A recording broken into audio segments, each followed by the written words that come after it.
So I've just watched the first 2 episodes of Season 1 of Attack on Titan, and I'm really eager to talk about it.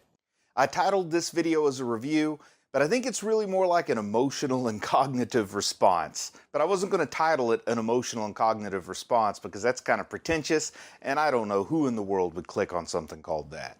So, how about we jump right to it? These first 2 episodes go together. They're called The Fall of Shiganshina Part 1 and 2. And episode 1 starts with this disaster that kind of loops back around on itself. I really like this. I didn't quite understand what was happening till I got closer to the end of the episode, and when I see like that opening with the hand up on the wall, and then it loops all the way back around, and that's where the episode kind of ends up at again. I thought that was pretty cool. I enjoy that kind of storytelling, so that's a big plus. And the show established immediately this interesting balance of like a medieval world with the village and the people dressed kind of like in medieval type garb. But then there's also, in addition to that setting, we have some slightly more advanced technology. Like we've got these grappling hooks that we see these soldiers out in what looks like the forest to me using some grappling hooks that look like they're powered by compressed air or something. We also see these amazing walls around the city that when I was doing the reaction video, I said those look like they're from the Hoover Dam or something. So they look like poured concrete, not just stone walls. And we've even got some cannons that we see in the intro right off the bat, maybe some rifles. So I like this, making my brain wonder, hey, what exactly is going on here? Why are some things a little bit more in the past and some things a little bit closer to current? Why do we have this anachronism? I feel like that's going to be explained as the story unfolds, but the kind of thing that just catches my attention right off the bat. And there's no spoon-feeding this story to the person watching. I mean, we pick up in the middle. I catch on to the idea, especially when we see they've built these big walls for a reason, that they've survived some kind of catastrophe in the past, and then also because, the story's going to have conflict, I think that another disaster is on the way. So I like it that we're in the middle of this story, and we're going to kind of get to learn it in 2 directions as it goes on. And, when you first tune in, first watching it, there's just giants out there with no explanation. Like I said, you are thrown in the middle of a story in a way. Now, given some of the stories I've read or experienced over the years, because I'm a pretty avid fantasy reader, I start to wonder what is going on with these giants. I start to wonder if maybe the humans created these giants, or what I really think, the cynical side of me thinks that somehow the humans caused these titans to either occur or to arrive, or maybe even the humans themselves are invasive. There's a book series that I like, and I'm not going to go into details because I don't want to spoil it, but you think all along that humans are battling these monsters, and then later you find out, if you knew the real history, that the humans were the invaders, and they even brought like their own evil god with them. So I've just got that part of my mind that likes a story that gets flipped on its head with a while, so I start to suspect that stuff right off the bat. And we see this young man, he's waking up in a field of flowers, and it's so idyllic and it looks so peaceful.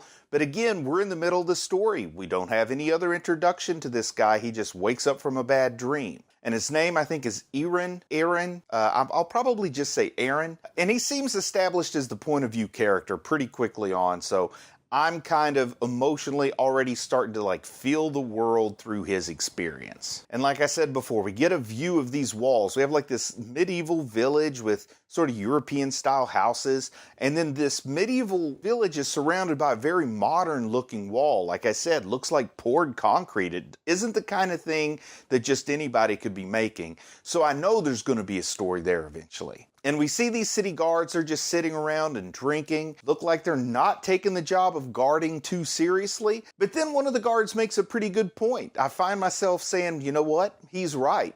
He says if we're able to sit around and drink, that means the city is safe. If the city is safe, that means we're doing our job right. So you should be happy, basically, that we're wasting time and getting drunk off the taxpayer money or whatever. Emotionally, you don't want to say is right. You want to be upset like Aaron is. But at the same time, the kind of rational part has to admit he makes a good point. And of course, I know catastrophe is going to strike. There has to be conflict for this story. But at this point, I start to wonder if Aaron's dream might be a little clairvoyant or telling the future. And in episode 2, something else is going to come up where I'll bring this up again, but I'm wondering if there's more to it, or at least from like the creator's point of view, you don't put a dream in a story unless it's contributing something that you need to feel, learn, or know about either character or events. And these giants that we do see are just kind of lumbering around like mindless zombies. And I guess I should quit calling them giants. I think they're probably called titans, but when I'm first watching it, I'm just seeing giants, and they're not all the same. We'll get into that, but they're lumbering around kind of like mindless zombies, almost like a force of nature rather than a sentient sort of creature. Animals at best. And we hear the characters debating and introducing this idea, this concept of, we can live safe like livestock, or we can live free outside the walls, but then you're going to be prey. And when you look kind of at the history of society and human civilization, overwhelmingly, collectively, not individually, but collectively, we've always chosen the livestock route. And I wonder if people think that maybe that's not the best way. We do start to feel confined by the own civilizations that we ourselves, metaphorically ourselves, have built. And I like it that it's throwing that in, because this makes it relatable beyond just enjoying the story. This is something people, no matter who they are, where they live, what their age is, you can kind of relate to this debate a little bit. And I like it that it's introducing debate and handling it, and we know this is going to continue on throughout the story. And I also feel like the story may not lean in the direction I expect it to, because your knee-jerk is the story is going to say, hey, it's better not to live like livestock. But who knows, by the time this is all resolved, maybe people will wish they could go back to the livestock situation. And Aaron wants to join this division called the Scout Regiment. Maybe he wants to join because of their cloaks. They have really nice cloaks that they wear, so I gotta compliment that. I think if I was a kid Aaron's age, that might appeal to me too. And this is also consistent with kind of fantasy storytelling, epic storytelling, adventure storytelling. We have the farm boy, the peasant. This is Mr. Nobody who collects sticks, and he has a dream of being somebody. And I think he idolizes this scout regiment because in this society, the civilization he lives in, this is maybe the most exciting thing. And it looks like these are probably the only people that get to see what else is out there beyond the livestock pen of those big walls. However, the story unfolds, and we see very nicely that Aaron does see what I'll call the price of glory. He sees the scout regiment coming back after an encounter, after a battle with very heavy casualties. And this story goes right away to let me know that it doesn't seek to glorify violence. We see a mother that gets her son returned to her, and all there's left to give her is like this arm. And even that arm is not in great shape. And then they kind of make a point that her son sort of maybe died for nothing too. She's even trying to argue that he did something that mattered. It was something good. He didn't die for nothing. And nobody's really agreeing with her on that. And she's really having an emotional meltdown. It's hard enough to lose your son, but then losing her son and nothing was accomplished. And the world is not any better for it. If he had just stayed home and been a farmer or collected sticks like Aaron, the world would still be the same place. And we also see glimpses that this society is filled with unrest. We see a guy complaining about our taxes, paying for the useless guards. People are kind of at each other. And this is kind of, to me, in my mind, especially when I put it in more of a medieval context, but this society seems primed for collapse. They've got this internal lack of unity. I know that there's going to be an external crisis coming up soon, and this just looks like a society that's doomed to collapse. So I'm waiting to see how far this place falls and just how bad it gets. And I will say the cynical part of me again, read lots and lots of fantasy stories, seen lots of fantasy movies and comics and that sort of thing. From the moment we meet Aaron's parents, I'm expecting them to die.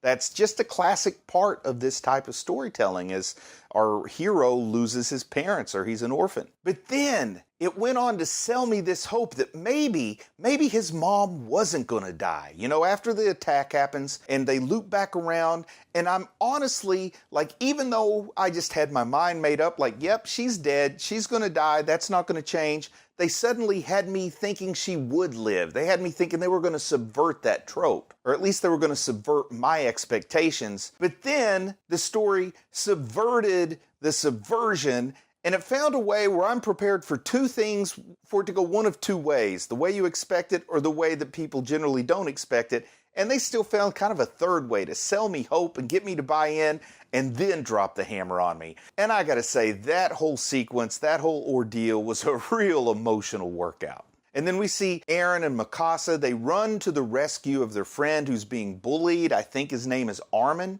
And it honestly seems like Aaron doesn't accomplish much, but that the bullies are really scared of Mikasa, the girl in this trio. And it really starts to make me curious about who exactly she is. Like, why are they afraid of her? So I'm real interested to learn more about that character as this story goes along. And then I also started to wonder, is Mikasa his sister? I mean, watching this, that's sort of my default assumption, is that she's his sister. But then later on, I hear him say something about, you shouldn't have told my parents what I told you. So maybe she's not his sister. Once again, lots of curiosity coming up with me about Mikasa here. And then lightning strikes. Off in the distance, we see like a strike of lightning, and then a super giant attacks, tears a hole in the wall, and we see the annihilation of the city. And I've got to say, the guard who made the point about if we're drinking, the city is safe, he has a moment where he kind of faces a Titan. He's looking at trying to rescue Aaron's mom, and then he makes a realistic decision. And a lot of times, that's kind of a breath of fresh air, even though it can also be a little heartbreaking and you really want this heroic moment.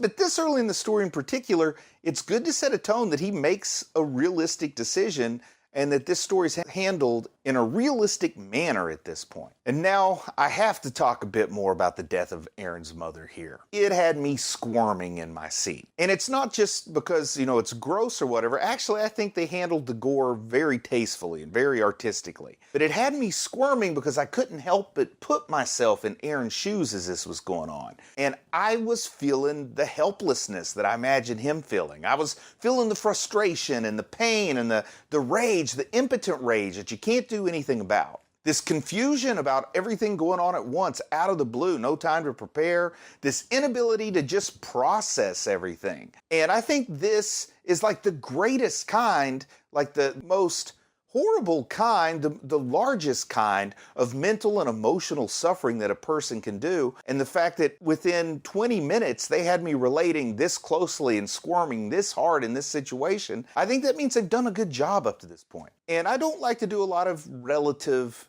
comparisons or reviews, but I'll just say some things that kind of reminded me of other times I've sort of squirmed like that. It would be like Ramsay Bolton torturing Theon Greyjoy on the Game of Thrones, or maybe like Negan and Rick when you're reading the Walking Dead comics. It was that kind of really memorable helplessness that I was feeling while I'm watching a show. Like, you're squirming with discomfort, but you're so involved at the same time. Capturing that internal pain and helplessness, I mean, it's extraordinary, and it really sets the tone for the show early on. Also, it tests the viewer's resolve. And for me, at least, it makes me hungry to keep watching because I want that revenge. I want that resolution and that closure. I really want to see the Titans get what's coming to them. And like the gruesome grin on the Titan's face is total nightmare fuel. And I also, when I'm watching this, another thought, just like a storytelling thought that's going through my head, is I would be willing to become a monster to fight those monsters in this situation. Like, I might be willing to become something that's worse than what I hate just to get my revenge and to get rid of them and not worry about what's really best for society as a whole. And I would just say, the last thing I'll say about episode 1 is even just by itself, I think it would make an incredible short film. Such a great introduction to this world and this story. Really does feel like I'm reading some very good early chapters of a novel. Now, when episode 2 starts, it starts off with a little history. It explains that 100 years ago, out of nowhere, these Titans showed up and started eating people. And I was really hungry for that history after episode 1. It really grabbed my attention, grabbed my curiosity. It was answering all the questions that were bouncing around in my head about what's going on here. And I have to confess, if episode 1 had started with this history or this information, I wouldn't have been as interested. I probably wouldn't have paid as much attention to it, and I would have wanted to just get on with the story. So I gotta say, this was such a smart, creative decision by the writers, the people making the show, the person who made the manga. I really want to applaud the placement of that. That was a good decision. And we see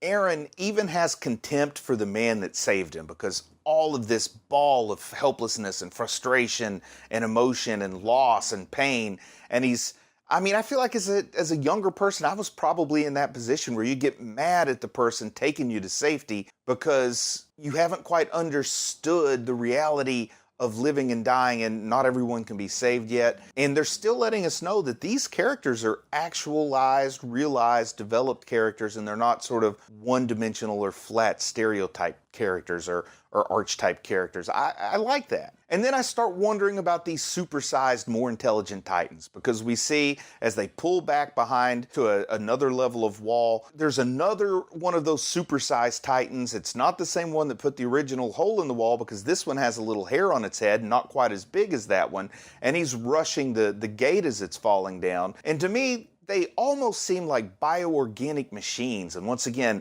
I'm starting to run, the wheel spinning in my head. Like, did some mad scientist create these super Titans to fight the regular Titans, but they turned and sided with the regular Titans? And I also just keep wondering about that lightning strike. Were they sent from another planet? Was that some kind of magic that called them down? So many questions. And I can't wait to keep watching the show and get these answered. Please don't spoil these questions for me in the comments. I'm begging you. But this is just what's going through my head. And if things are going through my head, that means I'm stimulated. That means I'm having a good time. I didn't expect such a large network of walls. I was totally surprised by that. I thought that this area was it. I thought they were off to be living in caves. They had to run for the hills, and they were going to live like cavemen or something now and try to put a resistance together. And they also explained that this area was sort of a strategic design. It's this little outcropping that's almost like bait to draw the attention of the Titans away from the larger part of the population. That caught me off guard. I was really surprised by that. And this show wastes no time getting the viewer to contemplate the issue of necessary human sacrifices, taking losses for the greater good. It jumps right into that. And I gotta say, so far, this show, to me, it seems like it's really a fearless study on the nature of society and civilization as a whole. And no punches seem to be pulled here. And we also get to check in with this guard, the one who rescued Aaron and Mikasa but didn't rescue the mother. And we see he's having a little bit of a crisis of courage here. He's had to admit he's a coward, and he sort of wants to make up for it, but he still doesn't have the courage. But as all this unfolds, we get to spend a lot of time feeling the trauma and the consequences of this tragedy. We learn that 10,000 people were eaten by the Titans just during that withdrawal. So, I mean, just wrap your head around that. In a smallish civilization, I don't even know how many humans are left in this world. And 10,000 don't just die, not just rubble falling on you. I mean, any death is a tragedy, but the thought of your friends, your family members, the people that maybe used to live next door to you actually being eaten makes it that much worse. Nobody lives forever, but hopefully very few of us get eaten. And in this second episode, I'm still not real clear on this, but I think maybe Aaron's father survived. Aaron has this disturbing dream about his father that makes me think his father survived. And in this dream, his father's chasing him around with a hypodermic needle on a syringe, and there's this key that's dangling there. And this, a lot of things can give us bad dreams, and a lot of nightmares can be disturbing, but I can't think of anything more disturbing than having a nightmare about one of your parents trying to hurt you, because that's kind of your last line of defense, particularly when you're young. And once again, I asked that in the first episode. I asked, are Aaron's dreams clairvoyant? Is he able to see the future a little bit in his dreams? Is this some kind of foreshadowing? And that syringe again, I'm starting to wonder, did humans create Titans? I'm cynical from a lot of the fantasy stories I've read where we create our own monsters. And then I'm wondering, was Aaron's father trying to inject him with something to transform him? Maybe his father's thinking has gotten so perverse that he thinks if Aaron is a Titan, he'll survive rather than being destroyed with all the humans, which is a really sick way to want to preserve your loved one's life. But also, that's the kind of thing that happens in a dark story with horror elements like this. And then we see with all the refugees, there's a loss of land, therefore there's a shortage of food. People are getting pretty desperate here. Once again, we're getting this internal conflict at the same time as this external conflict, really setting this society up for collapse, setting it up for a situation where some people will betray others, in large groups. Just an unstable environment. Not the best time to be facing an existential crisis like your walls getting torn down by super Titans.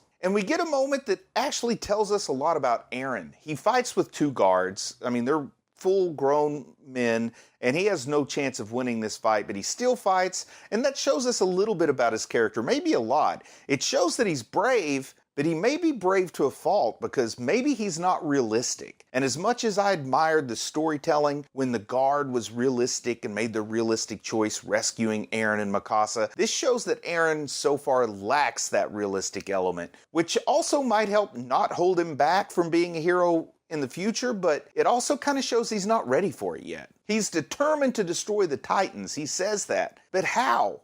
I mean, how is he going to do that? He needs to figure something out. And during this, we see Mikasa just decks Aaron. So it also shows she's pretty strong and she does seem a little more realistic. And I'm just getting super curious about Mikasa. And even though I know Aaron is probably the point of view character, I'm starting to wonder, is Mikasa going to end up being my favorite character here? Too early to make that call, but I am curious. And then the three friends all agree to join the cadets. And they're going to fight the Titans in a more pragmatic, a more traditional, maybe a more realistic way. But I do feel pretty certain that there's a lot more curveballs left in this story.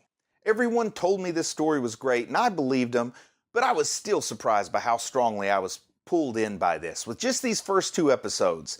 And I really, really hope the show can keep up this intensity. I love to read. Honestly, this feels like reading an excellent novel. A lot of folks told me this was like the Game of Thrones of anime.